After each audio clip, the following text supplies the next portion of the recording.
I thought it would be super fun to reach back into the past, back to 2011 and subsequent years, and share some of my old blog posts with you, which were actually the launching pad to this podcast.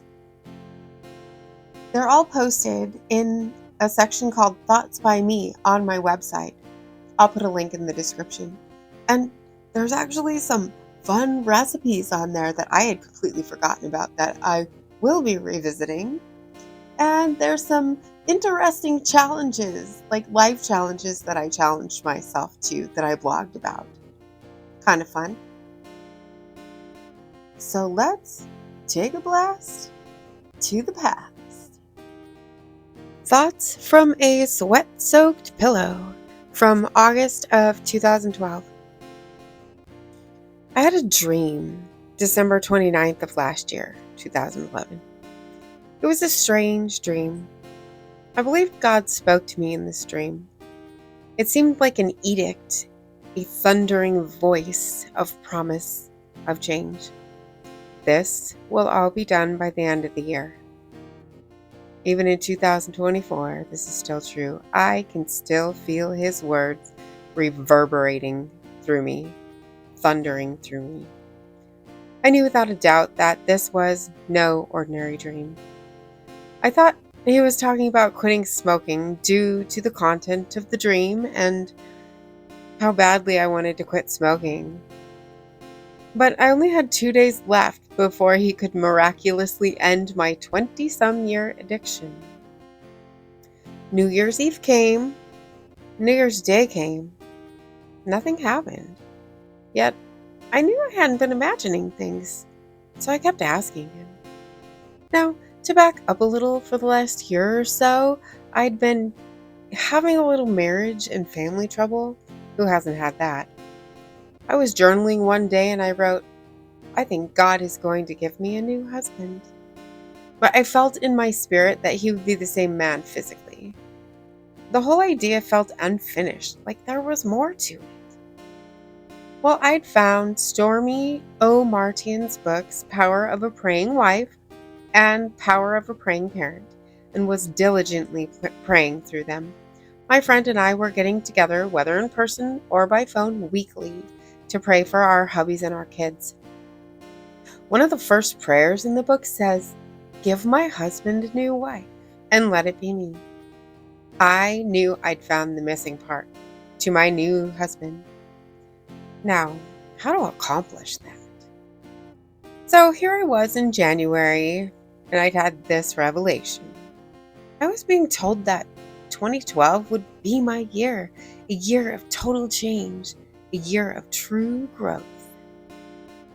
In June, my husband asked me for a divorce, very calmly and rationally and out of the blue. I knew my marriage was off kilter, but was completely sideswiped by this request.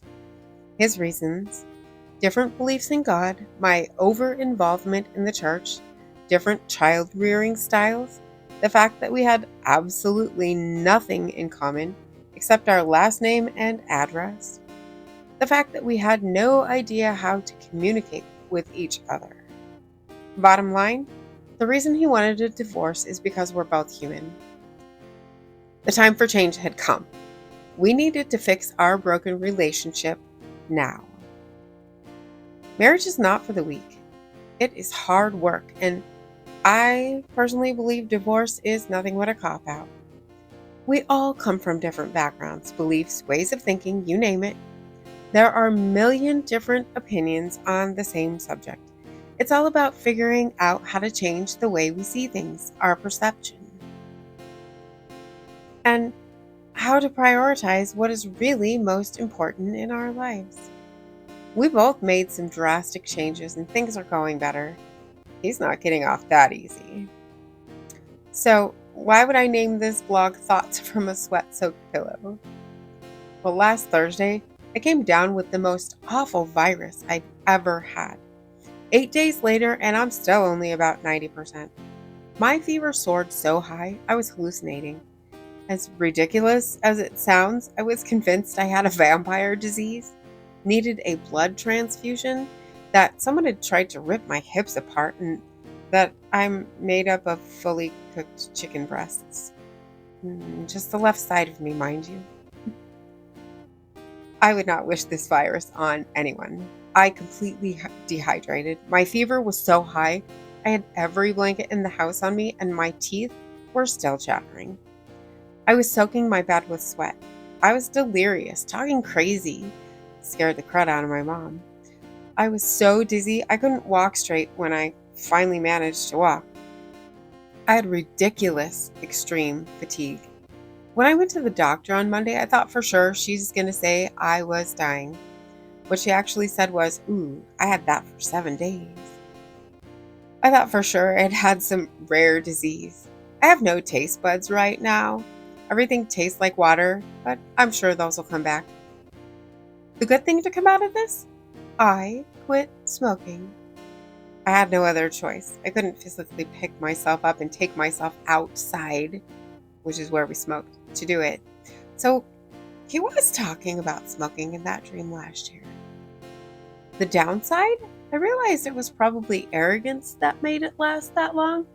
Last Thursday, I was at work when the aches hit, which was most of what the virus consisted of, aches and high fever.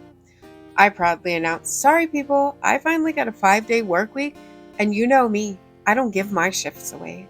I'll be coming to work anyway."